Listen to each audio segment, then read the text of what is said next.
UPSC या PCS की तैयारी के लिए जब भी आप पॉलिटी एंड कॉन्स्टिट्यूशन पढ़ते हैं तो हमेशा दिमाग में एक क्वेश्चन रहता है कि कौन सा आर्टिकल पढ़ना है, कौन सा छोड़ना है पूरी तरीके से, और कौन से आर्टिकल का कंटेंट तो याद हो बट उसका नंबर याद करने की जरूरत नहीं है।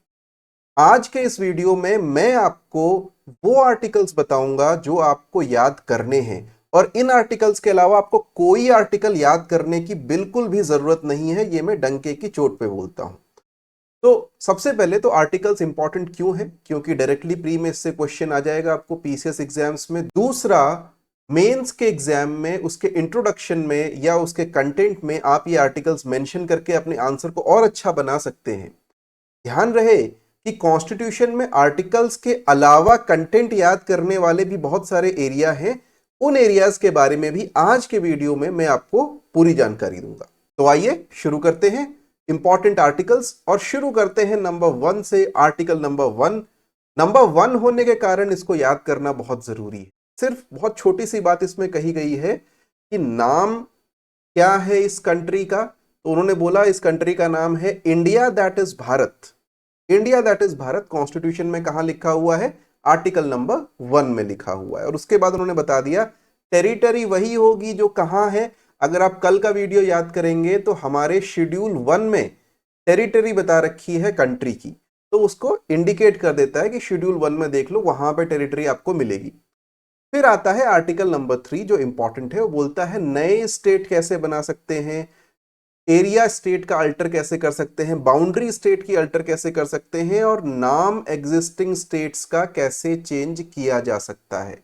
इसके बारे में कहां पे है? आर्टिकल नंबर 3 पे। मजेदार बात बताता हूं, आर्टिकल 3 के अंडर में स्टेट को डिवीजन करके नया स्टेट बनाने के लिए आपको कॉन्स्टिट्यूशनल अमेंडमेंट एक्ट की जरूरत नहीं पड़ती है, नहीं उसमें स्टेट की परमिशन चाहिए होती है। पार्लियामेंट के पास में सारी पावर है। इसके बाद में मैंने एक बात लिखी हुई है सिटीजनशिप, लेकिन उसके आगे कोई आर्टिकल नहीं लिखा है। उसका कारण है कॉन्स्टिट्यूशन में सिटीजनशिप से रिलेटेड जो आर्टिकल्स हैं वो अधिकतर ये बताते हैं कि 1950 में कॉन्स्टिट्यूशन चालू होने के समय कौन कौन भारत का सिटीजन था। और सिटीजनशिप की अभी जो लॉ है वो सिर्फ कॉन्स्टिट्यूशन से नहीं बल्कि मोस्टली वो चलता है पार्लियामेंट के बनाए हुए एक्ट से और लॉ से। तो इसलिए यहां पे मैंने कोई भी आर्टिकल नहीं लिखा है। It is not mandatory, not important. Article number 12 आपको याद रखना है। क्यों? फंडामेंटल राइट्स के केस में स्टेट को डिफाइन किया गया है आर्टिकल 12 के अंदर में। ठीक है, तो स्टेट का मतलब क्या है? Central government, state government, municipal corporations, Gram Sabha, इसके अलावा ऐसे ऐसे इंस्टीट्यूशंस और ऑर्गेनाइजेशंस जो जिनका कंट्रोल इनके पास में है, वो सब स्टेट के अंदर में आते हैं। ये बताता है article number 12। Article number 13 is very important. ये बोला गया कि आने वाले में 12 से लेकर 35 तक क्या है? Fundamental rights. तो इस फंडामेंटल राइट्स का जब भी किसी और दूसरे लॉ के साथ में इनकंसिस्टेंसी हो जाए, टकराव हो जाए, तो फंडामेंटल राइट प्रिवेल करेंगे। फंडामेंटल राइट क्या करेंगे? वहां पे उनको लिया जाएगा, उस लॉ को खत्म माना जाएगा उस पर्टिकुलर एक्सटेंट तक। तो ये है आपका आर्टिकल नंबर 13 में। अब इसमें डॉक्ट्रिन ऑफ एक्लिप्स वगैरह वो बात की बातें। आर्टिकल नंबर 14 में आपको याद रखना है equality of law, equality before law and equal protection of the laws. दोनों में डिफरेंस आपको पता होना चाहिए। आर्टिकल नंबर 15 और 16 बहुत इंपॉर्टेंट है। आर्टिकल नंबर 15 में again it is right to equality, लेकिन बोलता है किस केस में? जब आप किसी पब्लिक प्लेस में जा रहे हैं, जैसे आप किसी पिक्चर हॉल में जा रहे हैं, मंदिर में जा रहे हैं, कुएं में, तालाब में, ऐसी जगहों पे जा रहे हैं, या फिर कॉलेजेस में, स्कूल्स में, तो आपको वहां पे इक्वालिटी मिलेगी। लेकिन इसके कुछ एक्सेप्शंस हैं। तो आप देखेंगे 15 के जो सब सेक्शंस हैं आर्टिकल 15 के, वहीं पे रिजर्वेशन की भी व्यवस्था है कि certain sections of people who are backward, उनको आगे लाने के लिए, लेट अस से SC, ST, women etcetera, schools, colleges वगैरह में वहां पे रिजर्वेशन की व्यवस्था की जाएगी। फिर है आर्टिकल नंबर 16, इसी से रिलेटेड बट थोड़ा सा अलग। इसमें एक एस्पेक्ट और जोड़ दिया गया, वो है पब्लिक एम्प्लॉयमेंट का। पब्लिक एम्प्लॉयमेंट मतलब सरकारी नौकरी। बोला गया सरकारी नौकरी से किसी को नहीं रोका जाएगा। अब किसके बेसिस पे, जो ग्राउंड्स है वो बड़े इंपॉर्टेंट है। जैसे आर्टिकल 15 में उन्होंने बोला रेस, रिलीजन, कास्ट, सेक्स और प्लेस ऑफ बर्थ, इसके बेसिस पे आप किसी को नहीं रोकोगे। वैसे ही आर्टिकल 16 में ग्राउंड्स अलग से हैं, आप देखोगे मैंने यहां पे लिखा भी है, ये ग्राउंड्स आपको याद होने चाहिए। 16 में दो चीजें उन्होंने ऐड कर दी, उन्होंने बोला डिसेंट और प्लेस ऑफ रेसिडेंस, इनके बेसिस पर भी आप कोई भी पब्लिक एम्प्लॉयमेंट में, सरकारी नौकरी में कोई भी डिस्क्रिमिनेशन नहीं कर सकते। आपके दिमाग में प्रश्न हो सकता है कि भाई ग्रुप सी की नौकरियों के लिए, ग्रुप डी की नौकरियों के लिए स्टेट्स में तो ऐसा होता है, वो होता है, लेकिन उसकी बात फिर कभी और करेंगे, लंबी चर्चा है। अच्छा, इसमें रिजर्वेशन की भी बात की गई है, जैसे आर्टिकल 15 में है, तो यहां पब्लिक ऑफिसेज में यानी सरकारी नौकरियों में रिजर्वेशन जो आता है वो आर्टिकल नंबर 16 से आता है। आर्टिकल नंबर 17 इट सेज कि अनटचेबिलिटी को अबॉलिश कर दिया गया है, और अनटचेबिलिटी को अबॉलिश करने के लिए जो कानून बनाएगी वो सरकार बनाएगी। तो सरकार बहुत सारे कानून लेकर के आई है। पहले prevention of civil right, protection of civil rights act लेके आई 1955 में, फिर 1980s में एक एक्ट आया जिसे SC/ST एक्ट के नाम से जाना जाता है, जो आज की डेट में काफी न्यूज में रहता है, जो मेजर एक्ट है आज की डेट में अनटचेबिलिटी के एबॉलिशन से रिलेटेड। आर्टिकल नंबर 18 कभी कभी पूछ लिया जाता है प्री एग्जाम में, it is related to abolition of titles.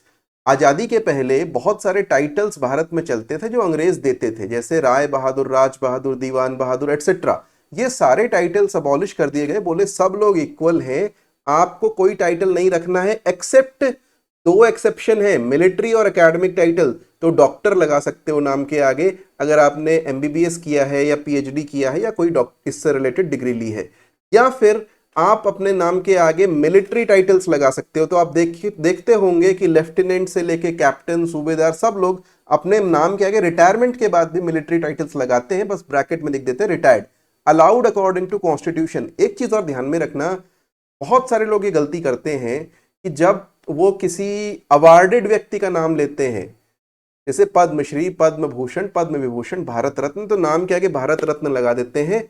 ये भी आर्टिकल 18 के अंडर में मना किया गया है, it is not allowed. Padmashri वगैरह कोई टाइटल नहीं है, एक अवार्ड दिया है, ये नहीं कि नाम के आगे आपने लगा लिया भारत रत्न XYZ और उसी को लगा करके चल रहे हैं। Article number 19 very important, protection of rights regarding freedom. अब यहां पे फ्रीडम कैसी है, फ्रीडम ऑफ स्पीच भी है, और उसमें 6-7 आर्टिकल्स है, स्पीच से लेकर के, स्पीच एंड एक्सप्रेशन से लेकर के right to form cooperatives, freedom to form cooperatives तक।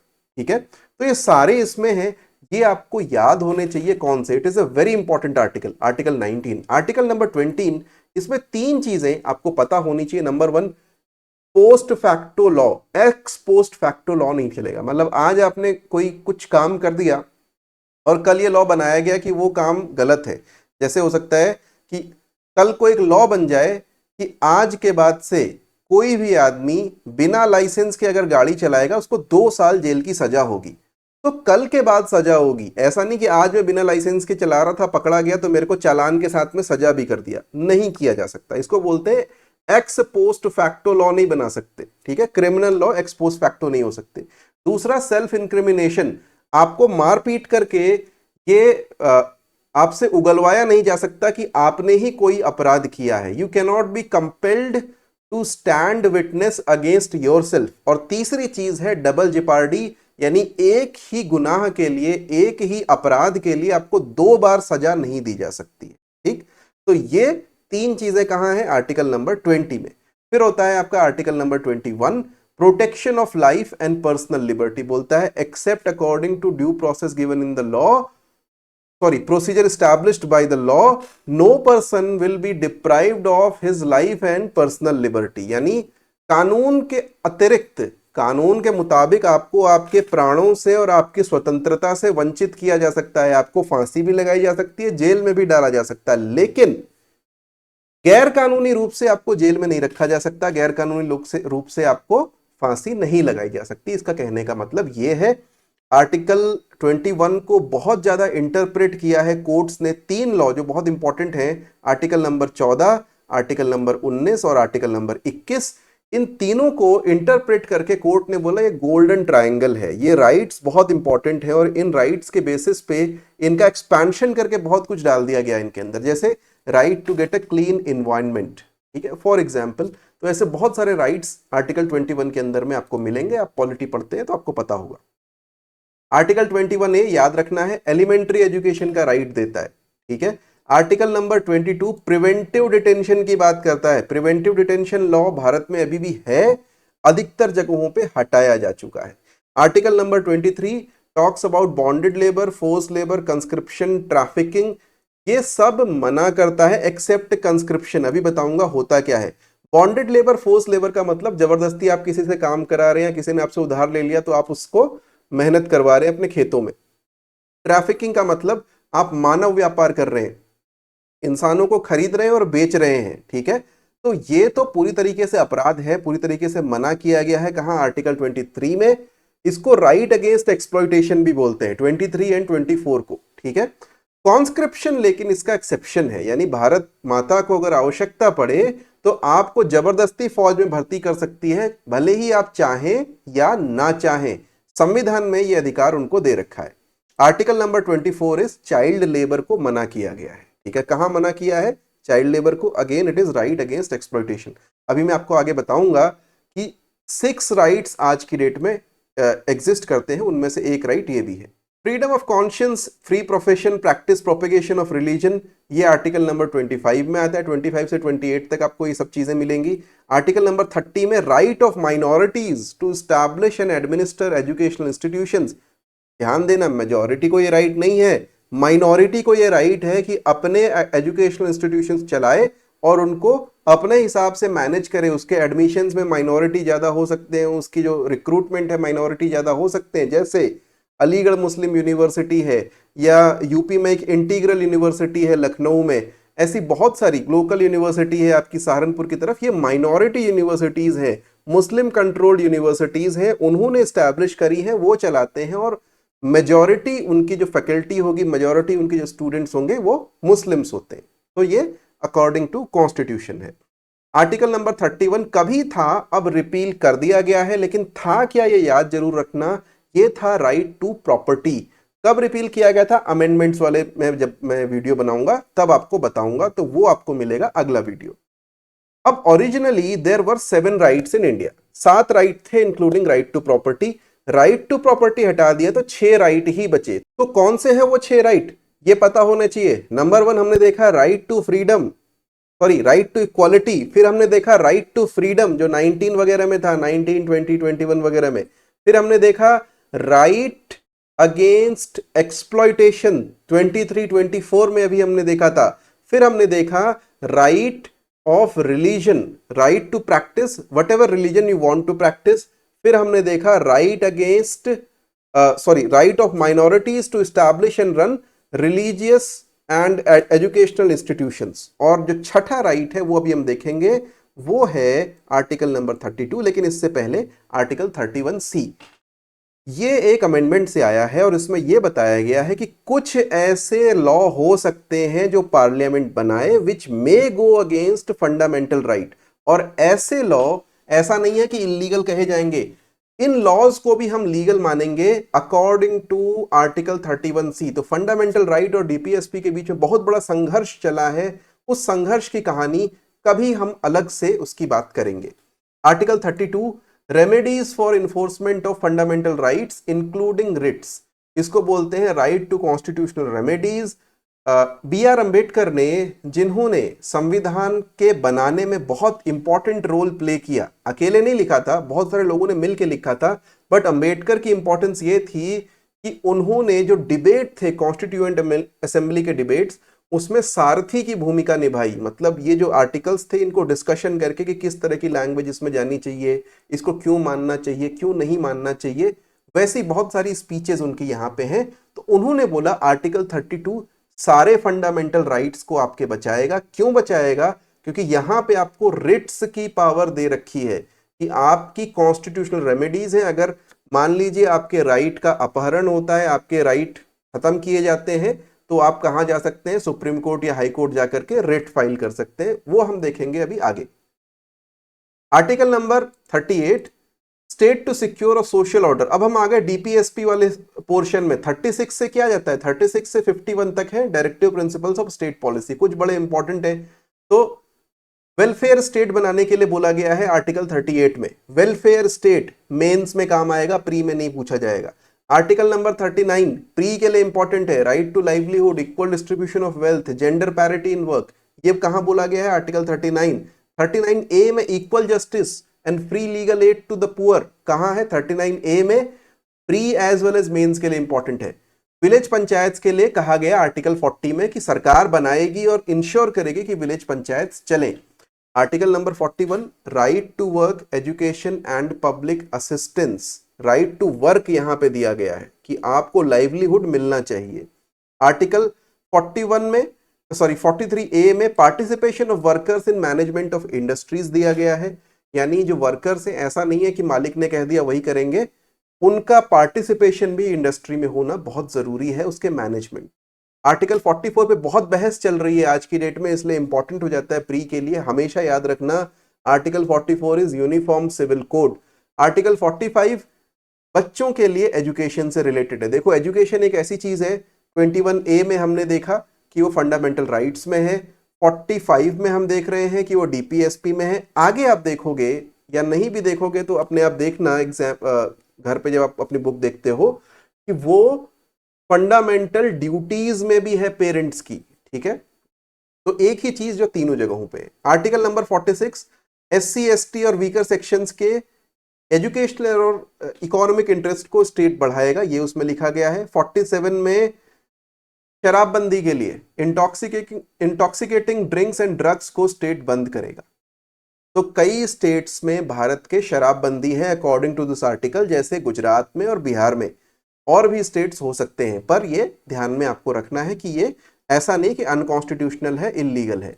Article 48 is a source of much controversy, क्योंकि यहां पे गाय को बचाने के लिए लिखा गया है, काउ प्रोटेक्शन के लिए कॉन्स्टिट्यूशन में वैल्यूज दे रखी हैं। Article number 50 separation of judiciary from executive, तो जुडिशियल इंडिपेंडेंस जो है वो यहां से भी आती है, ऑल्दो उसके लिए कॉन्स्टिट्यूशन में अलग प्रावधान भी किए गए हैं। Article 51 is important in international relations, क्योंकि बहुत सारे बच्चे जो है तैयारी करते हुए इसको नहीं पढ़ते, इसको ध्यान में नहीं देते हैं। 51 हमेशा याद रखना कि इंडिया का जो कॉन्स्टिट्यूशन है वो बोलता है इंटरनेशनल पीस एंड सिक्योरिटी के लिए, ठीक है। तो हम चाहते हैं एक just and peaceful international order, न कि ऐसा इंटरनेशनल ऑर्डर जिसमें लड़ाई झगड़ा होता रहे। हम लोग पीस को फॉलो करने वाले लोग हैं। आर्टिकल नंबर 51A में फंडामेंटल ड्यूटीज है, याद रखना कौन सी नहीं इंक्लूडेड है। एक एग्जांपल मैं बताता हूं, ड्यूटी टू पे टैक्सेस इज नॉट इंक्लूडेड, यानी आप टैक्स पे करें या नहीं करें, वो बोलता है कि ये आपकी फंडामेंटल ड्यूटी नहीं है कि आप टैक्स पे करें, आप चाहें तो ना करें, मर्जी आपकी, ऐसा नहीं है। आप नहीं करेंगे तो सरकार उठा लेगी, आपके नोटिस आ जाएंगे, आपके छापे पड़ने लग जाएंगे, लेकिन फंडामेंटल ड्यूटी में वो नहीं है। ऑल्दो जिस कमेटी ने बोला था उसने बोला था कि इसको डालना चाहिए, स्वर्ण सिंह कमेटी ने। अब आ जाते हैं फंडामेंटल ड्यूटी से आगे, जो चैप्टर जो पार्ट आता है वो आता है एग्जीक्यूटिव का। तो यहाँ एग्जीक्यूटिव, पार्लियामेंट, इससे रिलेटेड चीजें हैं, प्रेसिडेंट, वाइस प्रेसिडेंट, ये सारी बातें होती हैं। तो कुछ इंपॉर्टेंट आर्टिकल्स, यहाँ पे बहुत सारे आर्टिकल्स इंपॉर्टेंट नहीं है, ये एक्चुअली पूरा पार्ट ही इंपॉर्टेंट है, और इसमें इनका जो कंटेंट है जनरली वो ज्यादा इंपॉर्टेंट होता है, स्पेशली पार्लियामेंट रिलेटेड। तो पार्लियामेंट रिलेटेड आर्टिकल्स इतने इंपॉर्टेंट नहीं है जितना पार्लियामेंट रिलेटेड कंटेंट इंपॉर्टेंट है, ठीक है। तो आप देखेंगे आपकी बुक में सबसे बड़े चैप्टर्स में से एक पार्लियामेंट का चैप्टर होगा। वाइस प्रेसिडेंट राज्यसभा का चेयरमैन होगा, ये आर्टिकल 64 में कहा गया है। Article number 72 is very important, क्योंकि यहां पे प्रेसिडेंट को, राष्ट्रपति को ये पावर दी गई है कि वो पार्डन, सस्पेंड, रिमिट, कम्यूट कर सकता है सेंटेंसेस को। आपको अगर सजा मिली हुई है तो प्रेसिडेंट साहब ये बोल सकते हैं कि चलो बहुत हो गया, माफ कर दिया, जाओ घर जाओ, ठीक है। ये पावर हालांकि आपको देखने को मिलेगा कि गवर्नर के भी पास है स्टेट लॉज में, लेकिन सेंट्रल लॉज में प्रेसिडेंट के पास तो एब्सोल्यूट पावर है। तो ये लेकिन करता है होम मिनिस्ट्री की, यानी गवर्नमेंट के एडवाइस पे, ये भी अकेले इस पर डिसीजन नहीं लेता। आर्टिकल 74 काउंसिल ऑफ मिनिस्टर्स होनी चाहिए जो कि प्रेसिडेंट को एडवाइस करे, और ये एडवाइस अब बाइंडिंग हो गई है कि काउंसिल ऑफ मिनिस्टर जो कहेगी प्रेसिडेंट को वही करना पड़ेगा। ऐसा नहीं कि प्राइम मिनिस्टर ने अकेले कह दिया तो प्रेसिडेंट ने वो कर लिया। कई बार हो सकता है, जैसे आज तो प्राइम मिनिस्टर बहुत पावरफुल है, कभी कभी क्या होता है कि मिलीजुली सरकार होती है तो प्राइम मिनिस्टर इतने पावरफुल नहीं होते, तो उस केस में प्राइम मिनिस्टर को तानाशाह बनने से बचाने के लिए ये एक सॉल्यूशन डाला गया है। Article number 76 attorney general of India की बात करता है। एक फर्दर आर्टिकल में यह भी लिखा गया है कि attorney general can attend proceedings of parliament, vote नहीं दे सकता है। ठीक। आर्टिकल नंबर 78 प्राइम मिनिस्टर की बात करता है। Article number 108 joint sitting of parliament की बात करता है कि कभी अगर डेडलॉक हो गया राज्यसभा लोकसभा में, क्या हुआ कि राज्यसभा ने एक बिल पास नहीं किया, लोकसभा ने पास कर दिया, तो कैसे करोगे? दोनों की ज्वाइंट मीटिंग करा लो, ज्वाइंट मीटिंग में लोकसभा वाले अपने आप ही जीत जाएंगे। ठीक है, तो ये करने की वहां पे बात है आर्टिकल नंबर 108 में। अब बहुत इंपॉर्टेंट अगले 4 आर्टिकल हैं, मतलब ये सारे ही इंपॉर्टेंट है, इनमें से भी बहुत इंपॉर्टेंट है, तो वो आप एकदम ध्यान में रखिएगा। Article number 110 has definition of money bill. तो जब भी आप बजट पढ़ते हो तो वहां पे मनी बिल पढ़ते हो, उसकी डेफिनेशन कहां दे रखी है? 110 में। यूपीएससी की तैयारी कर रहे हो तो इसके अंदर का कंटेंट भी बहुत जरूरी है। पीसीएस की तैयारी कर रहे हो तो वैसे ही पता कर लेना कि मनी बिल यहाँ पे 110 में है। आर्टिकल 111 में assent of president to bills, यानी ये बोला गया है कि प्रेसिडेंट साहब कुछ जो बिल्स हैं उनको किस तरीके से जब वो उस पर साइन करेंगे तब वो लॉ बनेगा। और यह भी बताया गया है कि यहां वीटो हो सकता है, यानी प्रेसिडेंट साहब चाहें तो ना साइन करें, अपने पास में बिल को उठा करके रख लें। ये वीटो की पावर जो प्रेसिडेंट की है कहां पे है? आर्टिकल 111 में। Article 112 112 is again very important, annual financial statement की बात करता है, जिसको साधारण भाषा में बजट कहा जाता है। ठीक है, तो बजट एग्जैक्टली नहीं लिखा हुआ है कॉन्स्टिट्यूशन में, वो बोलता है एनुअल फाइनेंशियल स्टेटमेंट। तो बहुत सारी चीजें जो हमारी पॉलिटी में, बहुत सारे शब्द बहुत कॉमन है, जैसे कैबिनेट। अब कैबिनेट शब्द आपको वहां पे कॉन्स्टिट्यूशन में मिलेगा काउंसिल ऑफ मिनिस्टर्स। ठीक है, आर्टिकल 117 में हमें दिया गया है फाइनेंस बिल के बारे में। तो फाइनेंस बिल्स कौन से होते हैं, कितने टाइप के होते हैं, मनी बिल से उनकी क्या रिलेशनशिप है, ये आपको पता चलेगा आर्टिकल 117 में। वेरी इंपॉर्टेंट, बजट पढ़ते हुए आपको समझ में आएगा। आर्टिकल 123 123 है ना, याद करना भी कितना आसान है, एकदम ध्यान में रखना। 123 और बन गया।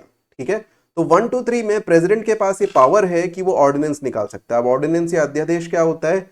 मान लो लोकसभा सेशन में नहीं है, राज्यसभा नहीं मिल रही है, तो आप पार्लियामेंट से तो बिल पास नहीं करा सकते जब लोकसभा सेशन में है ही नहीं। तो क्या होगा कि प्रेसिडेंट साहब ने अपने आप ही साइन करके निकाल दिया, बोला ये ऑर्डिनेंस है, 1 महीने के अंदर में लोकसभा से पास करा लेना, ये हम तुमको दे देते हैं कि इतने दिन के अंदर में लोकसभा से पास करा लेना। आप कितने दिन के अंदर में, वो आपके प्री के लिए क्वेश्चन है और आपको देखना है। अब आ जाते हैं हम सीधे सुप्रीम कोर्ट के उस पे। सुप्रीम कोर्ट में बहुत सारे ऐसे आर्टिकल हैं जो किसी भी इंपॉर्टेंस के नहीं है, कुछ हैं जो बड़े इंपॉर्टेंट है, तो जो बड़े इंपॉर्टेंट है वो मैंने यहाँ पे लिखे हैं। आर्टिकल 131 में ओरिजिनल जुरिस्डिक्शन है एससी का, क्या होता है आपको पता होगा। Article 136 is one of the most important articles in the constitution, क्योंकि ये सुप्रीम कोर्ट को बहुत ज्यादा पावर दे देता है। आर्टिकल 136 बोलता है सुप्रीम कोर्ट के अंदर में स्पेशल लीव पिटीशन फाइल की जा सकती है। तो साहब ये स्पेशल लीव पिटीशन क्या चीज है? स्पेशल लीव पिटीशन के अंदर सुप्रीम कोर्ट कुछ भी एक्सेप्ट कर सकता है। तो समझ लो this is one of the most powerful clauses in the entire constitution. Special leave petition जो उसके ओरिजिनल जुरिस्डिक्शन में नहीं है वो भी एक्सेप्ट कर सकता है, कुछ भी एक्सेप्ट कर सकता है कि ये भी मैं ही डिसाइड करूंगा। 137 रिव्यू ऑफ एससी जजमेंट्स। कई बार सुप्रीम कोर्ट कोई जजमेंट दे देता है, लोग खुश नहीं होते हैं तो रिव्यू फाइल करते हैं, तो 137 में फाइल करते हैं। 139 में there is power to issue Ritz.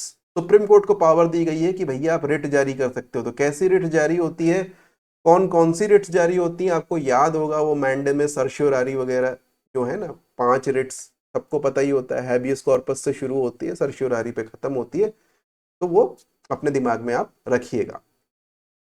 Article number 142 passing an order और decree for doing complete justice. ये मैंने इसलिए लिखा है क्योंकि एक विशेष केस में ये बड़ा चर्चा में आया था, और वो था अयोध्या राम टेम्पल केस। हुआ क्या कि वहां पे सुप्रीम कोर्ट ने बोला आर्टिकल 142 के अंदर में, देखो जजमेंट तो हमने दे दिया, लेकिन अब ये हम बोलते हैं कि आर्टिकल 142 के अंदर में आपको एक मस्जिद भी बनानी चाहिए, और मस्जिद के लिए सरकार जमीन देगी। ठीक है, तो वो जो बाबरी मस्जिद है दोबारा बनाने के लिए सुप्रीम कोर्ट ने अलग से जमीन दिया। बोला ये किसी ने हमसे डिमांड नहीं किया हुआ, लेकिन हमें लगता है कि कंप्लीट जस्टिस करने के लिए हमको देना चाहिए। तो ये किसमें दिया? आर्टिकल 142 में। 143 is again very important, power of president to consult supreme court.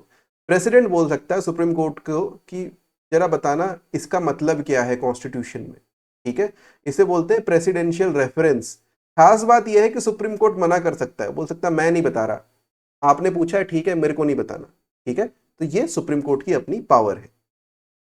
148 में सीएजी है, comptroller and auditor general of India, चुनाव के टाइम पे काफी इफेक्टिव हो जाते हैं चुनावी बातों के लिए, और आज की डेट में भी काफी चर्चा में है controller and auditor general of India, 2013 में भी बहुत चर्चा में थे। 155 is appointment of the governor. तो गवर्नर, देखो मैंने ध्यान देना कि प्रेसिडेंट के इलेक्शन से रिलेटेड बात नहीं लिखी थी, लेकिन गवर्नर क्या होता है, अपॉइंट होता है, ठीक है, इलेक्ट नहीं होता। तो यहां पे मैंने लिखा हुआ है he is basically an agent of central government. तो 155 में ये लिखा हुआ है कि उसको अपॉइंट किया जाएगा। हर एक स्टेट में गवर्नर होना चाहिए, दो स्टेट का मिलाकर के गवर्नर होता है।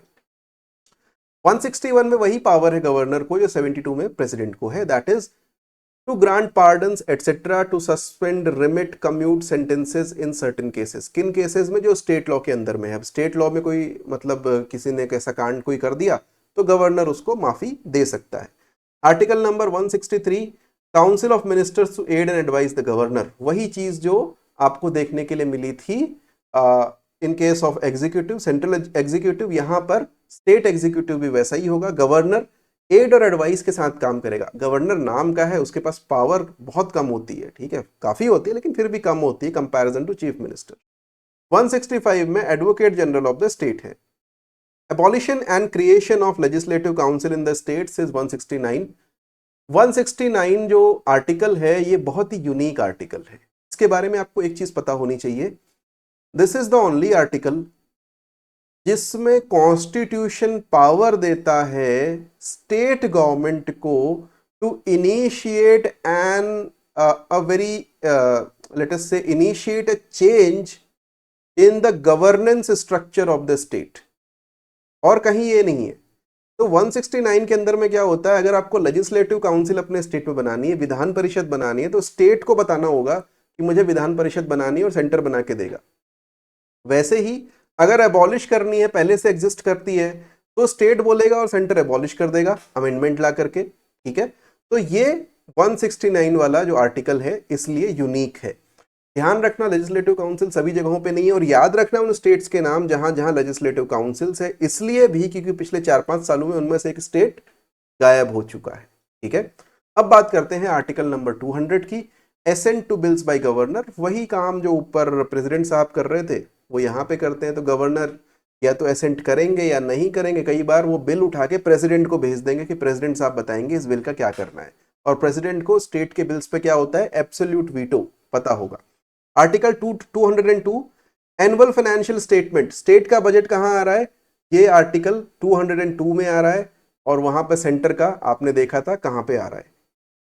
213, जैसे 123 था ना वैसे 213, मतलब थोड़ा सा वहां पे ट्विस्ट दे दिया, power of governor to promulgate ordinances. 123 में क्या थी, पावर ऑफ प्रेसिडेंट, यहां क्या है, पावर ऑफ गवर्नर। तो सेम चीज, एक कुछ इंपॉर्टेंट जजमेंट इससे रिलेटेड है, हम जजमेंट्स वाली क्लास में उसकी बात करेंगे। आर्टिकल नंबर 214, हाई कोर्ट्स होने चाहिए स्टेट में।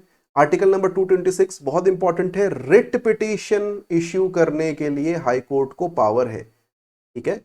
जो 32 में लिखा हुआ है ना कि सुप्रीम कोर्ट, हाई कोर्ट वगैरह के पास में रिट पिटीशन आप फाइल कर सकते हैं, तो 226 में आप हाई कोर्ट के पास में भी रिट पिटीशन के लिए फाइल कर सकते हैं। सुप्रीम कोर्ट का अभी हमने देख लिया था। 239 ए इंपॉर्टेंट है, इसका अमेंडमेंट भी मैं आपको पढ़ाऊंगा।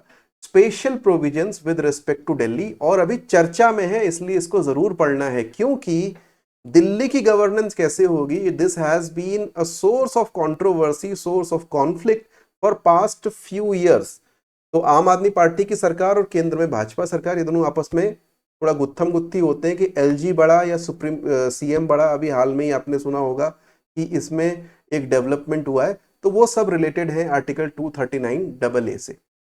आर्टिकल नंबर 243A ग्राम सभा की बात करती है। कल मैंने बताया था, कल के लेक्चर में, कि 243 is a very important article, क्योंकि ये एक आर्टिकल नहीं है, इसमें पता नहीं कितने आर्टिकल हैं, ठीक है, मतलब 25-30 या ज्यादा आर्टिकल्स हैं। तो मतलब 30 से तो ज्यादा ही है, खैर बहुत ज्यादा है, ठीक। तो आर्टिकल 243 का जो ए है वो ग्राम सभा की बात करता है, 243 का जो जी है वो रिस्पॉन्सिबिलिटी ऑफ पंचायत्स, पावर्स देता है कुछ पंचायत को। सबसे इंपॉर्टेंट आर्टिकल जो इसमें दो हैं वो ये आपको याद रखने हैं। नंबर वन कि आपको 243 में क्या बनाया गया है, फाइनेंस कमीशन। ये वो फाइनेंस कमीशन नहीं है जो स्टेट और सेंटर के बीच में पैसे के बंटवारे के लिए है, ये वो फाइनेंस कमीशन है जो कि ग्राम सभा को पैसा देगा, ठीक है, म्यूनिसिपैलिटीज को पैसा देगा। It is state finance commission, ध्यान में रखना। It is also constitutional body. और स्टेट इलेक्शन कमीशन कहां पे है, 243 के में, प्लीज ध्यान में रखना, ये दो कम से कम ध्यान में रखना 243 के अंदर में, स्टेट इलेक्शन कमीशन और स्टेट फाइनेंस कमीशन, 243 243 के। बाकी अगर भूल जाओगे तो चलेगा, लेकिन ये मत भूलना, 243 की बात कर रहा हूं। चलो अब आते हैं 243 म्यूनिसिपैलिटीज की बात करता है। फिर आती है 243 में, वो पावर वगैरह दे रहा है म्यूनिसिपैलिटीज को। 243 में इनकॉर्पोरेशन ऑफ कोऑपरेटिव सोसाइटीज। याद होना चाहिए शायद कि ये जो पार्ट है ना, एक में ही तीन बना दिए हैं, 243 के अंदर ही तीन पार्ट है। नंबर वन आपको मिलेगा वहां पे जो पार्ट, वो ग्राम पंचायतों से रिलेटेड, फिर उसके बाद अगला पार्ट मिलता है म्यूनिसिपैलिटीज से रिलेटेड, फिर अगला पार्ट मिलता है कोऑपरेटिव सोसाइटी से रिलेटेड। तो ये याद दिलाने के लिए मैंने ये आर्टिकल यहां पे लिखा है। आर्टिकल नंबर 248 रेजिडुअरी पावर्स की बात करता है। वहां से 243 के जाल से हम बाहर निकल आए। रेजिडुअरी पावर्स मतलब वो पावर्स जो कि ना यूनियन लिस्ट में मेंशन्ड है, ना स्टेट लिस्ट में मेंशन्ड है, और न ही कंकरेंट लिस्ट में है। तो हो सकता है कोई ऐसा सब्जेक्ट हमारे सामने खड़ा हो जाए। मान लीजिए कि कल एक सब्जेक्ट खड़ा होता है कि अगर एलियंस भारत में आ जाते हैं तो उनसे बातचीत कौन करेगा। तो अब कहीं भी डिफाइंड नहीं है, तो यूनियन गवर्नमेंट बोलेगी कि भैया ये रेजिडुअरी पावर्स में हम करेंगे बात, ठीक है, एलियंस के साथ में ट्रीटी एब्लिगेशंस हम साइन करेंगे। जस्ट एक क्रेजी सा एग्जांपल दे रहा हूं, बट ऐसे जो अनफोर्सीन सर्कमस्टांसेस होते हैं वहां पे काम जो करेगा वो यूनियन गवर्नमेंट करेगी। Article 249 is very very very important. क्यों? It provides the parliament to legislate with respect to a matter in state list in the national interest. देखो, राज्यसभा की कुछ पावर्स ऐसी है जो लोकसभा से ज्यादा है, उनमें से एक पावर आर्टिकल 249 में एक्टिवेट होती है। जब कभी भी यूनियन गवर्नमेंट को स्टेट लिस्ट के किसी चीज पे कानून बना हो तो राज्यसभा को उसको ओके करना पड़ेगा। वो कहां पे दिया हुआ है, आर्टिकल 249 में। बाकी कौन कौन सी राज्यसभा की पावर है लोकसभा से ज्यादा, अभी नहीं बता रहा, फिर बात करेंगे। Article number 262 adjudication of disputes related to water of inter state rivers और रिवर वैलीज। बहुत सोर्स ऑफ कॉन्फ्लिक्ट है इस पर्टिकुलर आर्टिकल में, it merits a separate video, किसी दिन इसकी बात करेंगे, बट लेकिन आर्टिकल 262 ध्यान रखना, इंटर स्टेट रिवर्स में ये चलता है। 263 इंटर स्टेट काउंसिल। अब ये एक ऐसी चीज है जो कभी भी न्यूज में आती नहीं। Inter state council constitutional body है, कॉन्स्टिट्यूशन बोलता है कि आपको मिलना चाहिए बार बार। लास्ट टाइम ये मिली थी 2016 में, और उसके पहले 2006 में, यानी 10-15 साल में एक बार मिलती है। कायदे से इसको हर साल मिलना चाहिए, ठीक है। मेंस में इससे रिलेटेड अच्छा क्वेश्चन बन सकता है, और जब भी आप फेडरलिज्म की बात करें तो इस चीज को वहां पे मेंस में मेंशन कर सकते हैं कि इंटर स्टेट काउंसिल की बैठकें लगातार होनी चाहिए। Article number 265 taxes not to be imposed save by authority of law. Tax आप ऐसे नहीं कि सरकार ने बस लिख करके दे दिया और टैक्स लगा दिया, आपको उसके लिए पार्लियामेंट में, विधानसभा में लॉ पास करना पड़ेगा, तभी आप कोई टैक्स लगा सकते हैं। ये ध्यान में रखना आर्टिकल 265 में। 266 और 267 अगेन वेरी इंपॉर्टेंट। 266 में लिखा हुआ है कंसोलिडेटेड फंड और पब्लिक अकाउंट ऑफ इंडिया के बारे में, centre as well as state. अब ये क्या होते हैं सब आप पढ़ चुके हैं, this is a revision video, लेकिन इसके विषय में अलग से मैं एक वीडियो कभी जरूर बनाऊंगा। तो consolidated fund, public account of India, state के, सेंटर के, कुछ उस पर चार्ज होते हैं, कुछ उस पर ड्रॉ होते हैं, वो सारी चीजें आप जानते हैं आर्टिकल 266 में। 267 में कंटिंजेंसी फंड ऑफ इंडिया के बारे में लिखा हुआ है। 279A में GST council, it is a new thing, याद रखना फेडरलिज्म से रिलेटेड बात है ये, ठीक है। तो जीएसटी काउंसिल की बात है 279A में। अधिकतर लिस्ट में आपको ये नहीं मिलेगा, ठीक है, ये जरूर याद रखना। फाइनेंशियल फेडरलिज्म में एक चीज ये भी है, आर्टिकल 280 में फाइनेंस कमीशन की बात है, बहुत इंपॉर्टेंट चीज है। बहुत इंपॉर्टेंट कॉन्स्टिट्यूशनल बॉडी है। Article number 291 it has been repealed, it was related to privy purses. ठीक है, कब रिपील हुआ, कौन से अमेंडमेंट में रिपील हुआ, आपको बाद में बताऊंगा। Article 300A, persons not to be deprived of property save by authority of law. यानी ये क्या चीज है, ये है राइट टू प्रॉपर्टी। अब देखो ऊपर हमने देखा था आर्टिकल नंबर 31 में किसी जमाने में राइट टू प्रॉपर्टी हुआ करता था, उसको हटा दिया गया 44th अमेंडमेंट से। तो यहां पर उन्होंने बोला देखो राइट हम दे रहे हैं तुम्हें, लेकिन फंडामेंटल राइट नहीं, कॉन्स्टिट्यूशनल राइट देंगे। तो right to property is a constitutional right, और right to property of fundamental right नहीं रह गया है। वो जो 6 राइट्स है वही बचे हैं फंडामेंटल राइट, पहले 7 राइट हुआ करते थे। आर्टिकल नंबर 311, ये सिविल सर्विस से रिलेटेड है कि किसको कैसे हटाया जा सकता है, डिसमिस किया जा सकता है सर्विस से। 312 में ऑल इंडिया सर्विसेज के बारे में बात है। 3 ऑल इंडिया सर्विसेज इंडिया में इस समय पे हैं, ये आप जानते होंगे। Number 1 we have IAS, number 2 we have IPS, number 3 we have Indian forest service IFOS। ठीक है, चौथी सर्विस के बारे में बहुत समय से डिस्कशन है, इंडियन जुडिशियल सर्विस एग्जिस्ट नहीं करती है।